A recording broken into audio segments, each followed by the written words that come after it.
Al anarquismo que está contra el orden establecido le gustaría destruir ese orden o evadirse de él. Los anarquistas políticos están en contra de las instituciones políticas. Los anarquistas confesionales están, en algunos casos, contra todo el orden material, probablemente porque ven el mundo como un dominio inferior del ser y quieren mantener su vida lejos de su influencia. Ambos grupos tienen ideas dogmáticas acerca de lo que es verdadero, bueno y valioso para la humanidad. Por ejemplo, después de la Ilustración, el anarquismo político estuvo marcado por la fe en la ciencia y en la luz natural de la razón. Supóngase que ya no hay más límites. La luz natural de la razón sabrá hasta dónde se puede llegar. Supóngase que ya no hay métodos de educación e instrucción. Los hombres se educarán e instruirán a sí mismos. Supóngase que ya no hay instituciones políticas. Los hombres se reunirán en grupos que reflejen sus tendencias naturales, convirtiéndose así en parte de una vida armoniosa, no alienada. Hasta cierto punto la fe en la ciencia está justificada por el papel verdaderamente revolucionario que desempeñó en los siglos XVII y XVIII. Los anarquistas predicaban la destrucción y, mientras, los científicos rebatían por completo la imagen armónica del mundo de siglos anteriores, superaban un saber estéril, transformaban las condiciones sociales y conseguían ensamblar cada vez con mayor perfección los elementos de un saber nuevo acerca de lo que es al mismo tiempo verdadero y bueno para la humanidad. En la actualidad esta aceptación ingenua y, hasta cierto punto, infantil de la ciencia, que se puede rastrear incluso en autores de izquierdas tan progresistas como Althusser, se ha visto amenazada por dos descubrimientos. En primer lugar, porque la ciencia ha pasado de ser una necesidad filosófica a convertirse en un negocio, y, en segundo lugar, a causa de ciertos descubrimientos que afectan el estatus de los hechos y de las teorías científicas. La ciencia del siglo XX ha renunciado a toda pretensión filosófica y ha pasado a ser un gran negocio.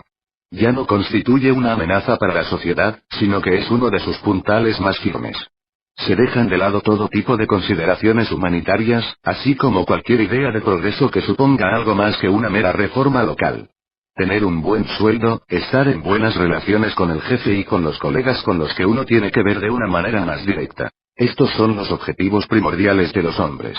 Hormigas que ponen todo su empeño en solucionar problemas insignificantes, pero que fuera de su ámbito de competencia son incapaces de entender el nexo entre las cosas. Supongamos que alguien da un gran paso hacia adelante. Irremisiblemente se hará de ello una estaca con la que someter a golpes a la humanidad.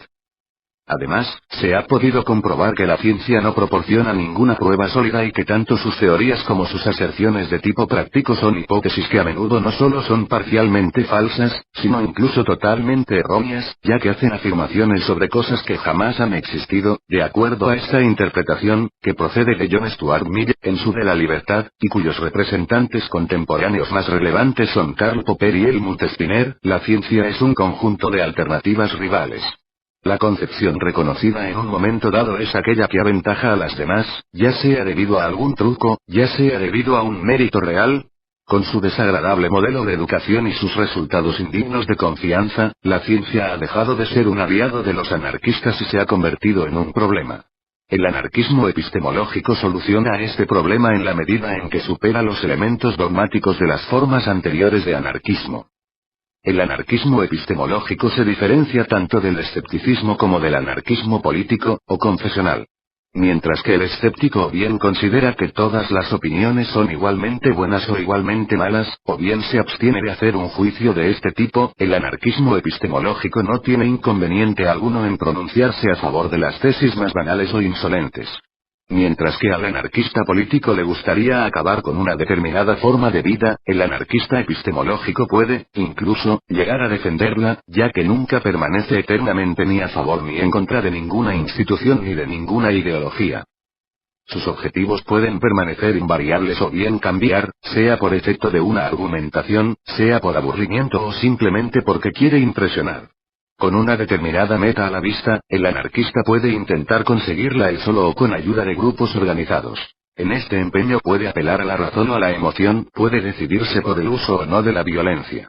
Su pasatiempo favorito consiste en confundir a los racionalistas inventando los argumentos más imponentes para las doctrinas más disparatadas.